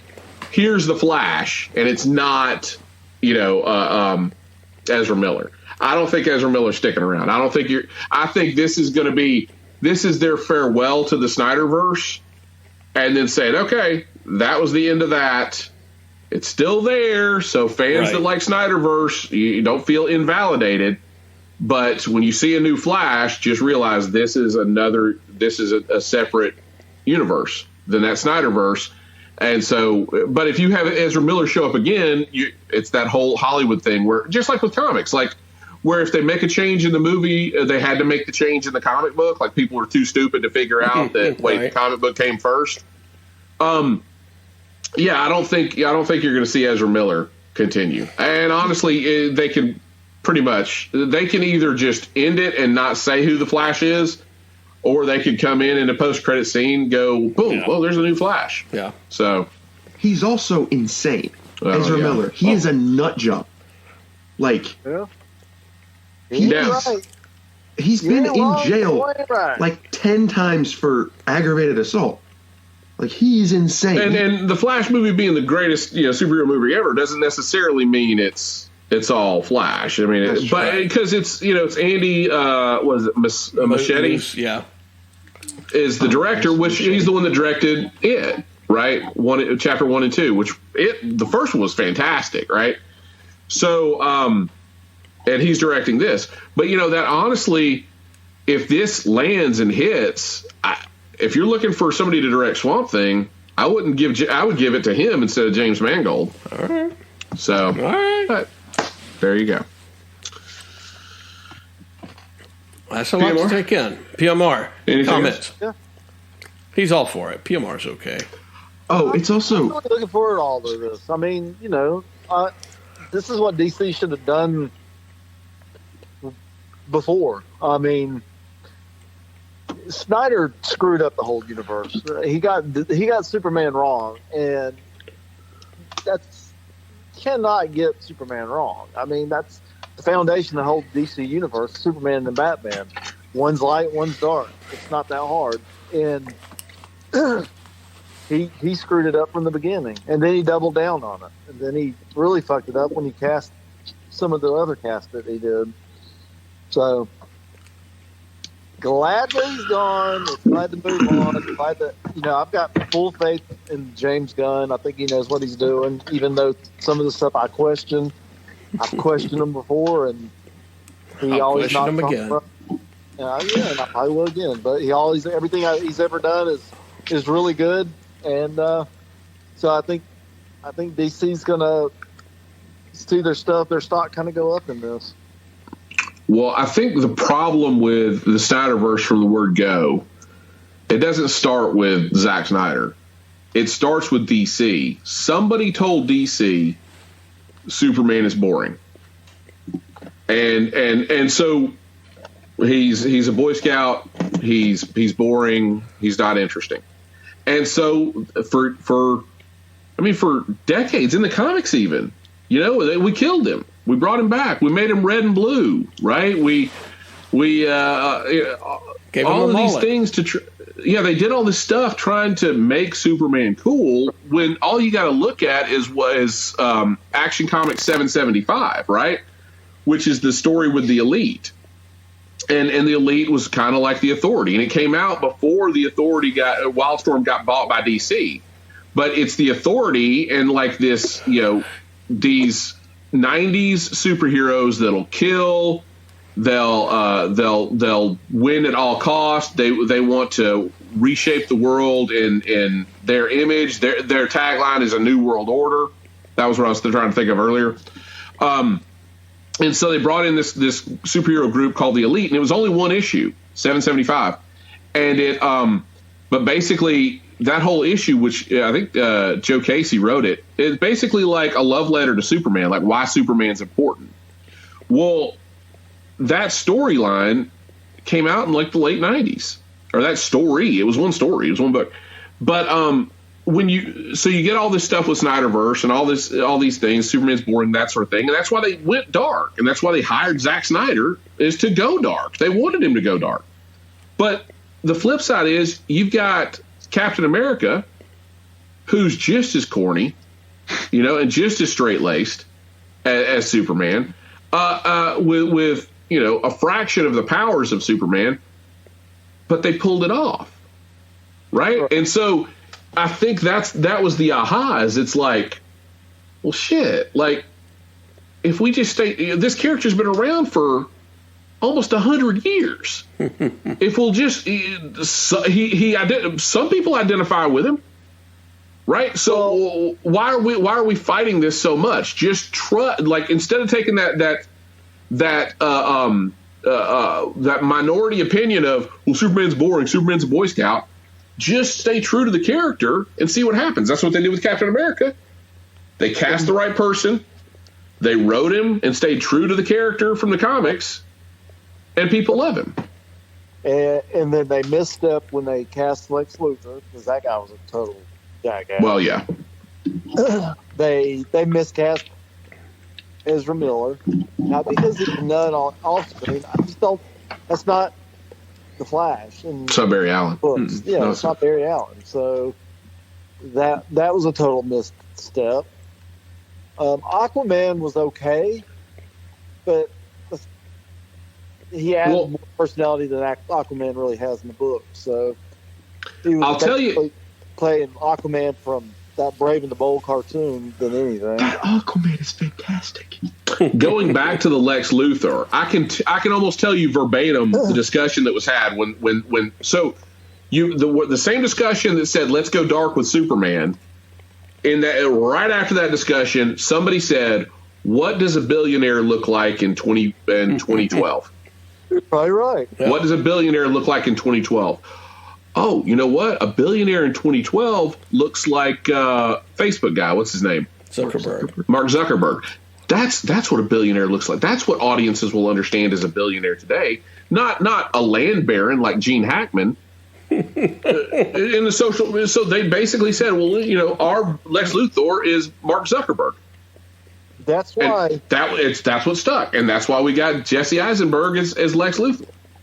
Here's the thing: when this is why when I don't like when they gender swap or race swap these characters is half the battle. You win half the battle when the character looks like the character does in the comics. It does. I mean, he could halfway act, and just because he looks like him, you've already won most of the audience over. So off the bat, when your character doesn't look like the character in the book, you don't like it. And then if he's acting totally different, like in the Superman movie, than you would in the comic, then you don't like it either. So you're losing your battle there. It's so easy just to go ahead and get the person to look like them and go with the source material. Quit trying to fuck with the source material. You're not going to. Marvel very rarely fucks around with the source material. So, for the most part, they've started to on some things, and you can see where that's left us. Phase 4 hasn't been as popular. So, nope. Just my thought. Just my thought. All right. All right. These opinions aren't the opinions of the podcast. Just a PMR. Just a PMR opinion. PMR's opinion corner. That is a PMR opinion. You do have a good point, though. Like, you have to have faith in the source material. If you change it too much, you'll lose a ton of support. Yeah, that's what half the fun is for most of us who's read this shit for all these years is to go see it, what we've read live on the big screen. And when they fuck around with it and tamper with it and screw around with it, you get there and you're like, oh, now we're just seeing some stupid, shitty movie on the screen that doesn't bear any resemblance to what we wanted to see. So, and then they want to scream, cry and moan that nobody liked our movie. Well, no shit, Charlotte. What do you think? But honestly, what you just described is the She-Hulk TV show. I mean, they basically from word go said people aren't going to like this. And then that's why we got the finale we got with She-Hulk. Well, there's a lot of stuff that you could say is like that, just not like keeping faith at all, or just changing it completely to something different. Like that Velma TV show is Don't get me started on Velma. Don't get me started on that. Well, not movie, that TV show. There's a comic book artist that I know. I see him at cons all the time, so he and I have like a little conversation. He lives around here, but he's done several issues of G.I. Joe. Like he's a cover artist, and like with some of the new G.I. Joe classifieds, I think he did Sergeant Slaughter packaging. So his name's Adam Riches, but he and I were talking. This has probably been like a year and a half ago, but it was because it was right after the new G.I. Joe comic came out, and it was god awful.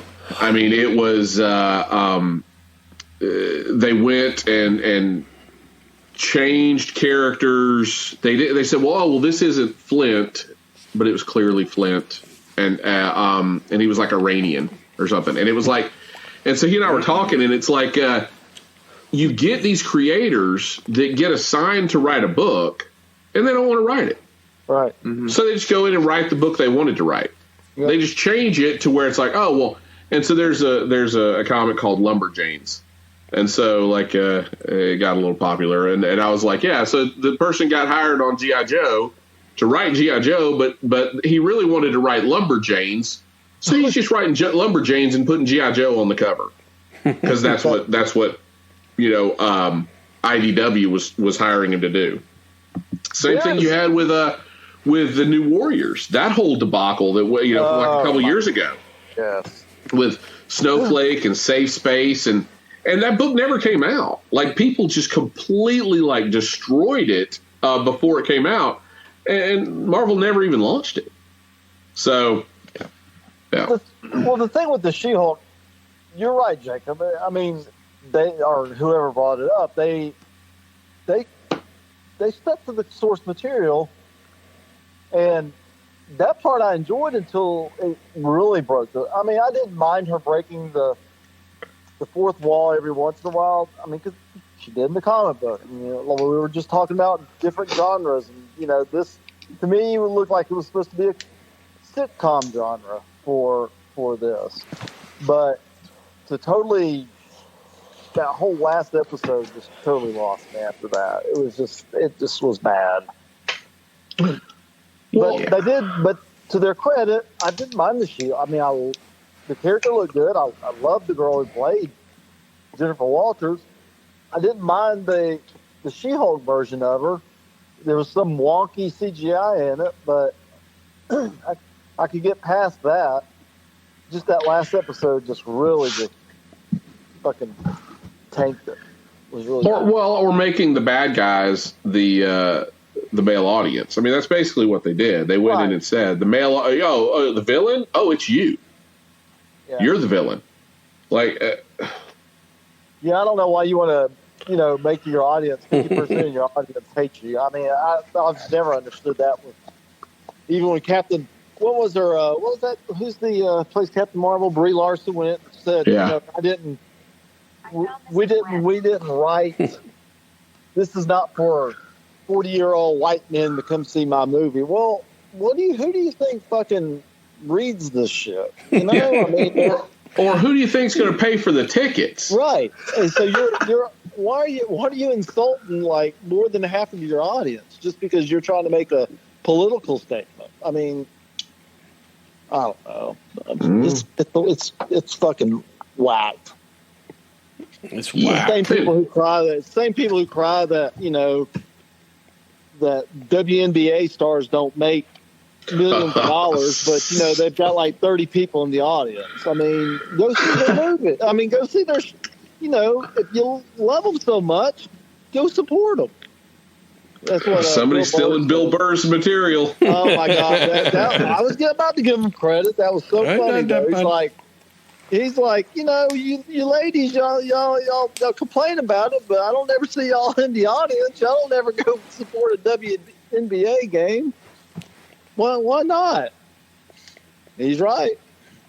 Well, basically, what the whole thing is, the NBA subsidizes the WNBA. So we're like 20 seasons into the WNBA, which they could, would have folded in the first season if it would have been the XFL if it wasn't subsidized by the NBA. Absolutely. So, yeah. But since we've gone down a different path here, what were we talking about? I forgot. Anyway. No, we had pretty much wrapped it up. It was time for a PMR rant. Yeah. Well, it was a fair. Sorry. Brad, you watching anything? Or? No, just the only thing that I wanted to bring up real quick. I have watched a bunch of stuff, nothing worth really talking about. However, I did I read about it a couple of days ago, I think. I finally tuned in on Twitch for Nothing Forever. Jacob, have you watched Nothing Forever yet? I'm assuming all the young people know about it, right? I have no idea what you're talking about, honestly. It's a Twitch channel called Watch Me Forever. That's a live, I guess you would call it, a live 24/7 feed of an AI-generated version of Seinfeld. Oh. Each episode is 1 minute long, and it's all AI-generated with pixel art. No way. And it's, again, I'm an old person, so I don't really understand how this AI stuff works, but it's the characters. They're all going by different names. It's Larry instead of Jerry and stuff like that. And it's these little mini 1 minute episodes that I guess an AI has written based on, Seinfeld episodes. So they make no sense. The characters are pixelated. They don't look at each other while they're talking. They're like MPGs walking around and stuff like that. So it's interesting. So I would encourage you, PMR, to get on Twitch and search for Nothing Forever. AI generated, always on. What channel is that, Brad? What channel is Twitch? Is it on UHF? You have to point your rabbit ears. Yeah. Is it the bottom dial or the top? Well, you got to put the top dial on the U, and then the bottom dial goes to 46. Okay, that makes sense. All right, I think I can find it now. Twitch. What? Sorry. Okay, I knew I'm saving that for the last. I knew I'd get laughed out of the pod cave for that. I'll one. check it out. Yes, it's intriguing to me. I keep meaning to watch Hanging with Dr. Z. Yeah, the Dr. Zayas talk show. Right. So right. I'll put it along with that. There you go. I've been watching Poker Face with Natasha Lyonne. Yeah. Have you watched it, Brett? I have not. I mean, I probably would, because I kind of like her. I watched a few episodes of Russian Doll. It's pretty good. What's wild is it's like unapologetically Columbo. I love me some Columbo. It is Columbo. It is, you've got that Circus of the Stars, Battle of the Network Stars, right. Guest star every episode.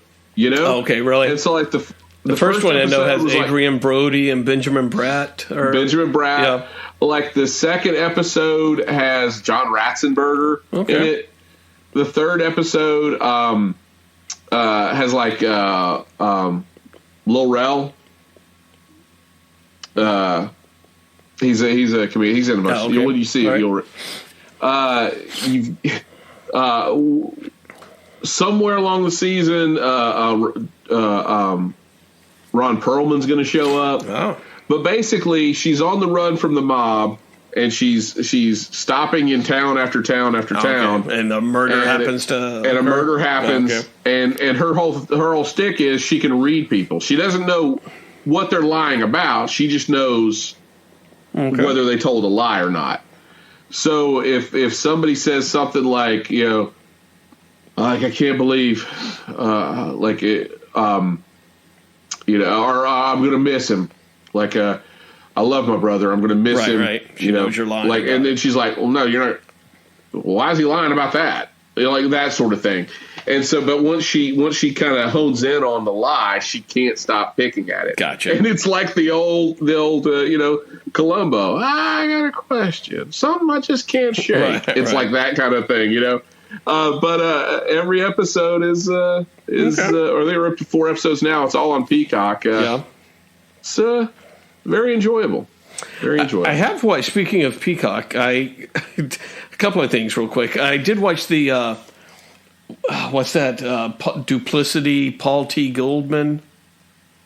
It's like a documentary. It's very odd, but anyways, it's on Peacock. I'll see if I can find it while I'm talking about it. But it's a semi-documentary about this guy who his wife, he finds out that she's part of a prostitution ring or something like that, blah, blah, blah, blah, blah.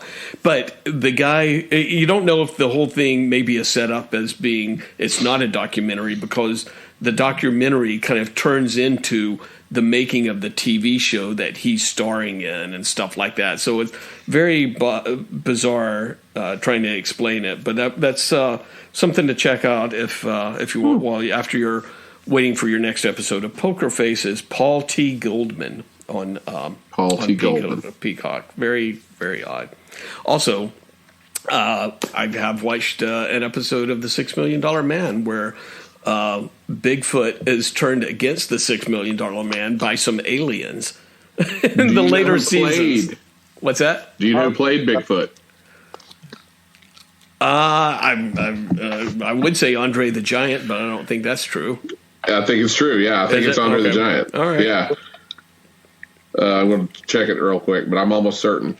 It is. Is it? Okay. But yeah, those were, again, watching those You mentioned Columbo. We've watched a couple of episodes of Columbo on Peacock as well. Yeah, those are pretty funny. I was telling my kids that, action shows in the 70s and 80s just involved getting shoved around a lot. Like Bigfoot versus the $6 Million Man is just Bigfoot just picking him up and just kind of tossing him in slow motion up against things. I mean, there was no punches being thrown whatsoever. It was just like just a little toss fight, but fun stuff. Yeah, very good. Okay, well, I think I'll check out Poker Face then. Check out Poker Face. PMR, you watch anything? I took your recommendation. Watch Luther. With Mr. Luther Elbow and Eldris Elbow. Yeah, it was good. It does look like an elbow. He was good in it, but it's British writing, and I don't know. Some of it was, I mean, the killing is all perverted shit. It's rare. There's some goddamn perverts on that show, but like this back and forth between his love interest on here, who happens to be the first, spoilers everyone, is the first killer that you're introduced to on the show. They fall in love, and he never arrests her, although she continues to kill people. And then all of a sudden she turns on him and he turns on her, and it was a weird ending I really didn't like. And for some reason he's arrested now because of I don't know. It was I didn't like the way it ended. I like this love interest he had. I mean, she was great. She was probably the best part of the show. There for a while, and then it just kind of went off the rails. But it was entertaining, just like any British show. I mean, like one season was literally 2 episodes. It was one season. I know season 4 is 2 episodes. The rest of I think the season 1 was 5 episodes, and then the rest of them were either 3 or 4, and then there was that 2. So I watched it pretty quick. So the movie is coming out next month on Netflix. Oh, is it? Okay, that'll be good. I mean, I'd like to see, not spoilers to everyone, but the last time we see him, he's arrested. So, and I'm anxious to see. But, and also spoilers, the lady I was talking about, her name was Alice. She dies at the end. So, kind of, like most of everybody in this show that he knows dies. So, I'm anxious to see what this is going to be about. But anyway, it was pretty good. Yeah, what about when the hopeful, energetic community, liaison? What wasn't that season like 4? Which one is that? Remember they introduced that community liaison lady, and she's there and trying to help, and she's doesn't understand what the deal is with Luther, and they're trying to keep her away from Luther because they're afraid that he's going to do something in front of her, and she's just full of vim and vigor, and she's wanting, she's this bright spot in the show, and then she gets like murdered, like in the. Oh yeah. I mean, there was a lot of that though. There was the one the his partner. Well, his partner, but like which was a weird subplot, and I think it was the 3rd season where it was like an internal affairs. They were doing an investigation on him, and it was just this one guy, and he brings in a woman that worked with him in season 2 that didn't like Luther, that knew he was kind of into dirty stuff. And when I say he was into dirty stuff, he wasn't like criminally doing anything. He just had a way of doing things that wasn't the right way, the proper rules way. So she was trying to bring him down, and she started working with this internal affairs guy, but their office was like in this old rundown closed up restaurant or something down in the basement, and I was like, what are they working out of the basement of an old rundown? It was really kind of stupid. Did she get killed? No, she got shot, but they showed her being rolled away, that she was still alive, but you never saw her again. That was like season 3, and she didn't return for season 4 or 5, so she's out there still. So yeah, I enjoy Luther, but yeah, it is dark for a compared to a crime show in America. Well, what was funny was, I mean, well, not funny, but it was like you had your A story and your B story, and your A story is usually the shit going on with Luther and his, the aforementioned Alice and the shit that he was trying to maneuver around to get stuff done.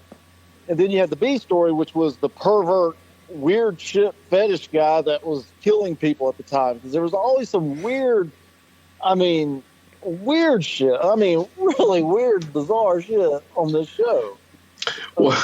Murdering people. I mean, so who would win in a fight? DCI, Luther, or Bosch? Oh, fucking Bosch. No, DCI Luther would clean mop the floor with Bosch. Yeah. With Hieronymus Bosch. No, absolutely. But I will say, here's another thing I didn't like. Well, not I didn't like, but they don't have fucking guns in England, so they'd always like try to arrest people with stop right there. It was just like, what the fuck are they doing, man? Jesus Christ. So there you go. But anyway, that was Luther. I tried to watch. I was home for the first time in a while last night, so I was trying to watch. So I thought I'll watch this Poker Face that Brian's been talking about. This Poker Face. But it was also February 1st, and I took January off not to drink, so I started. Oh boy! Last night. Oh boy! And I didn't. I kind of passed out during Poker Face. Yeah. So. He chose shit faced over Poker Face. I did. All right. But so I'm gonna watch it again because what I saw was pretty interesting. Okay. I've been watching the obligatory HBO Max Last of Us. Has anybody caught Last of Us yet? I thought that was that movie, that TV show that told the story of that family through future. Wasn't that Last of Us? No, that's This Is Us. Oh. I hope you're thinking of This Is Us the is Last wrapped. of Us. Yeah. Yeah. Well, now that This Is Us is wrapped, I'd like for them to do the spinoff show. So how you had How I Met Your Mother, and now you got How I Met Your Father. Right. I want them to do That Was Them, and it be about the neighbors across the street from the This Is Us people, and they're always all the shit that's going on at their house. Can you believe it? He burned the goddamn house down.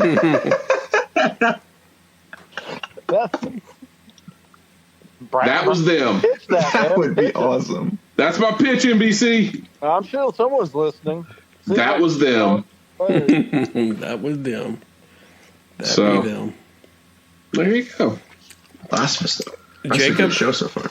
what you looking at? Last of Us is good. Last of Us is pretty great. What's cool about Last of Us, it's like The Walking Dead, but it's by the people that made Chernobyl. So they're getting into the science of it more. Well, because the science and all, it's based off the video game. Yeah. And, all of that was already fleshed out. But it's it's a lot more believable and a lot more scary. A lot scarier than a lot of normal zombie movies. The fungal infection, that exists in a real world already. Until you realize it's just the origin of the Mario Brothers. That is true. That's true. And the Mushroom Kingdom. One day, I hope to get through episode 1. One day. I've tried I've tried 3 times to get through the first episode, and it still hasn't taken. But there is something that's kind of interesting in the first episode. Remember when we watched the first Planet of the Apes, Matt Reeves movie? Yeah. Yeah. And you had that whole the sort of backstory where you saw Taylor, you saw the ship take off, and then they reported that the ship was missing, and so it was you kind of had the quasi. Oh wait, there's the Easter eggs of the original Planet of the Apes movie, right?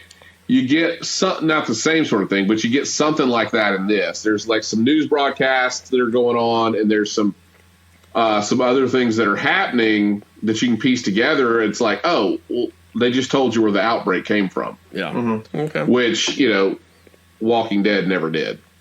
So, All right. Yeah. Because Rick Grimes fell asleep. Yep.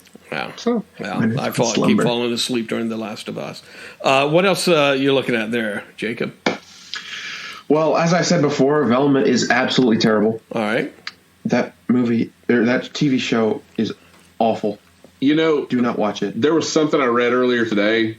Like, apparently there's a subplot, and I haven't watched this, but there's a subplot. Like, the whole thing is, like, these girls keep getting murdered, and they take their brains. Right? And so apparently there's some science lab or some project that gets referenced. What's it called? I'll look it up.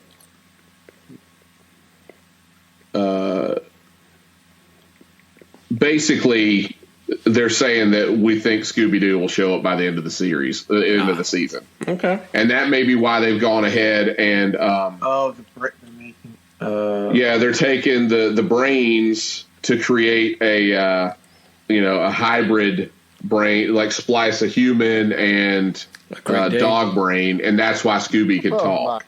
Oh my God, that's absurd. Yeah, that's absurd. That may make the most sense of the whole series.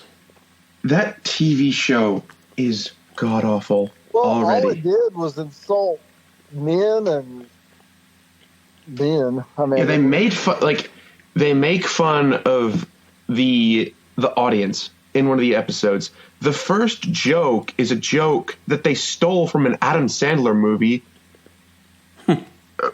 Like, it's terrible. It's terrible. There's no. I watched like a few minutes of it while I was waiting on something. I was like, I'm not gonna deal with this anymore. Yeah, just close it. Close it. Don't think about it. It's terrible.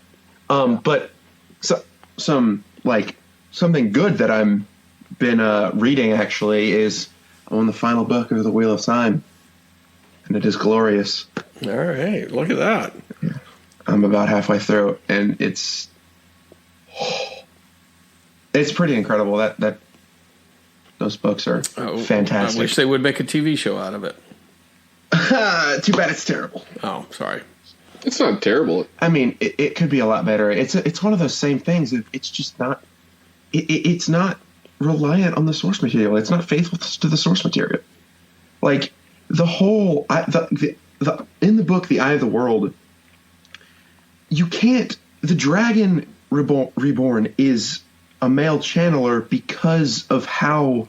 You're getting real deep into this real quick. Yeah. Okay, sorry. You've lost us already.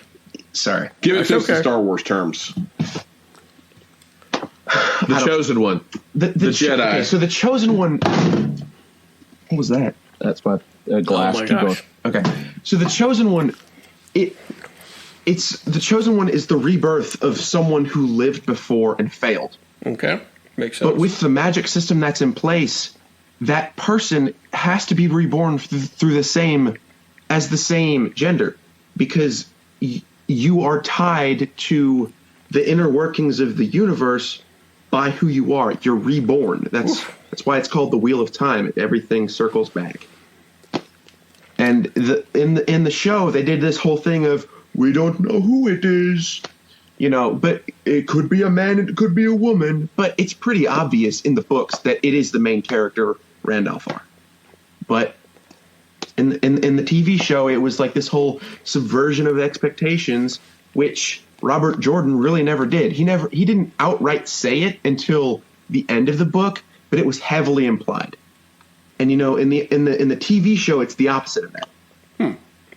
So, right. And that's Wheel of Time is how many books? 14. 14 books. Wow. Each book is how long, Jacob? Well, it's 4.4 million words for the entire thing. Jesus Christ. Jesus Christ. That's way too much reading for me, kid. And it's 15 books, including the prequel. I'll wait till the comic book comes out. Yeah. Yeah. And I'll wait for the TV show for somebody else to watch it and tell me not to watch it.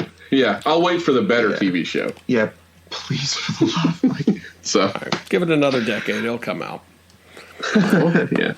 There we go. All right. Well, hey, we are at the 2-hour mark, gents. So Whoa. Yeah, we could take that, listener. Yeah.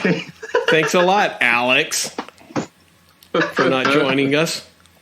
If Alex joined us, we would be at the 2:30 mark by now, I'm sure. Well, when Alex does join us, we're going to have to rehash all this DZ shit again. We are not going to. We That's can't. true. We'll just skip over He's it. going to have his own opinions. He's going to have to. He's going to have to air his opinions, and he's not having it. Alex is not excited about this DC stuff. No, he's not. Why not? Because nerds are never happy. Yeah, Well, that's true. Nerds are happy. But Alex just needs to listen to my pitch on everything, and then he'll come around. I guarantee it's a you good there'll pitch. be a lot of nerd rage as soon as Superman Legacy comes out saying that why is he acting like Christopher Reeves from the 1970s? And everybody will be pissed off about that. I think I like my Superman gritty. Yeah, it's not my Superman. Why is he wearing red trunks? This makes no sense whatsoever. The Superman in the comic books doesn't have trunks. Yeah. I think we all know if there's any of us that can get through to Alex, it's me. I don't think so. I think you two are the worst influences on Alex. I think Alex and I agree on more things than you. I think you and PMR incite the exact opposite of whatever Alex is thinking. But at the same time, Brad, it's hey Alex, have you seen Random Indie Project? Right. That had very limited release. Oh, I have seen Random Indie Project with very limited release. Was Brad. great. It was good. It was great. I saw it 3 times, and I'm going to go see it right after this podcast. I'm watching it right now, actually. And I put the volume down, and the story tells itself through the video. It's beautiful. Beautiful cinematography. Well, okay. You did. But Brad, let me ask you: have you seen this really narrowly released indie project? I have, Alex. I have, and I enjoyed it. I thought it was great. The whole thing told through the eyes of a donkey is fantastic. Streaming service that is just rarely released. Independent streaming service. FilmRise, yes. Yeah. Oh, is that what it is? Because I often wonder where y'all see this shit at. Well, you have to check them out at the library. That's how limited a release these are. That's right. Speaking of amazing cinematography, though, did you guys talk about Puss in Boots: The Last Wish? Oh, God. Amazing cinematography. That's what Alex said. That's one of the best movies of 2023 so far. That was my favorite Oh, it movie is. That movie is fantastic. It was good. All right. It was, yeah. But, yeah. It was Into the Spider-Verse, but Puss in Boots. All right. Amazing. Well, I'll movie watch it is when it comes on fantastic. Peacock. I saw the Pornhub version of it. Now that's amazing cinematography. That's some good angles right there. It was much more enjoyable, I'm sure. All right. Well, hey, by the time we record again, I think Ant-Man will be out. And we will have had a Flash trailer by the next time If we not, record. Superman Awakens. And we'll have Superman Awakens his legacy or whatever by the time we record again. Superman's legacy. Yeah. All right. Well, that's like very good. What trailer? I'm just making a joke. This could be a long time for Oh, come on. Keep up with it. Come on. I'm sorry. You got to keep up with the jokes, Jacob. But until next sorry. time. I'm Intern Jacob. Oh, my God. Oh, save it for the podcast. I'm sorry. Jesus. When's Alex coming back, by the way? It's been a long time since I've done this, Brad. I need to find some telephone poles and put up the audition sheets where you tear off where you can audition for a pod. Have you seen this pod, man? I'm so sorry. All right. Well, you go and work the telephone poles there. But until next time, Jacob. Save it for the podcast.